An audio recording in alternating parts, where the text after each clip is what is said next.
ফতুল্লা ইউনিয়নের রসুলবাগে দীর্ঘ ৭ বছর ধরে বেহাল দশায় ছিল হাজী কাশেম সড়ক। অল্প বৃষ্টিতে হাঁটু সমান পানি জমত সড়কটিতে। এছাড়া খানাখন্দ তো ছিলই, ফলে চলাচলে বেশ দুর্ভোগ পোহাতে হতো স্থানীয়দের। বৃদ্ধ কিংবা অসুস্থরা এই সড়ক দিয়ে চলাচল করতে পারত না।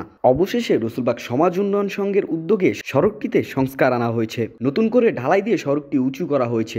এছাড়া সড়কের পাশ দিয়ে নির্মাণ করা হয়েছে ড্রেন লাইন। হাজী আবুল কাশেমের নিজস্ব অর্থায়নে রাস্তাটি টেকসই ও মজবুতের জন্য 4 টন রডের ব্যবস্থা করে দেন। ফতুল্লা ইউনিয়নের 6 নং ওয়ার্ডের মেম্বার আব্দুল আউয়াল 5 ইঞ্চি ও 400 ফিট লম্বা ঢালাইয়ের ব্যবস্থা করে দেন সরকারিভাবে। আর মহিলা মেম্বার অনা সরকারি বরাদ্দ আনে আরও 250 ফুট রাস্তার।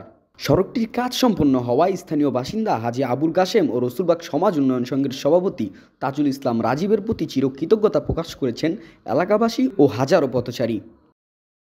এই রাস্তা নিয়ে আমরা অনেক কষ্ট করছি, অনেক রাজীব স্যারের কারণে আল্লাহ দিলে রাস্তাটা উন্নত হয়েছে, অনেক আমগো সুবিধা হয়েছে। এই মহল্লার মানুষ বা এলাকার মানুষে সুন্দর মতন চলার ফিতু করে দিছে। আমরা অনেক খুশি, হ্যাঁ আমরা অনেক ধন্যবাদ দিই। রাস্তা এটা খুব সুন্দর হয়েছে।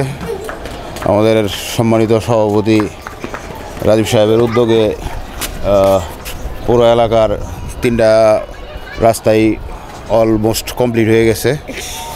এখন রাস্তা যখন পুরোপুরি শুকায় যাব তখন চলাফেরার জন্য মানুষের খুব উপকার হবে।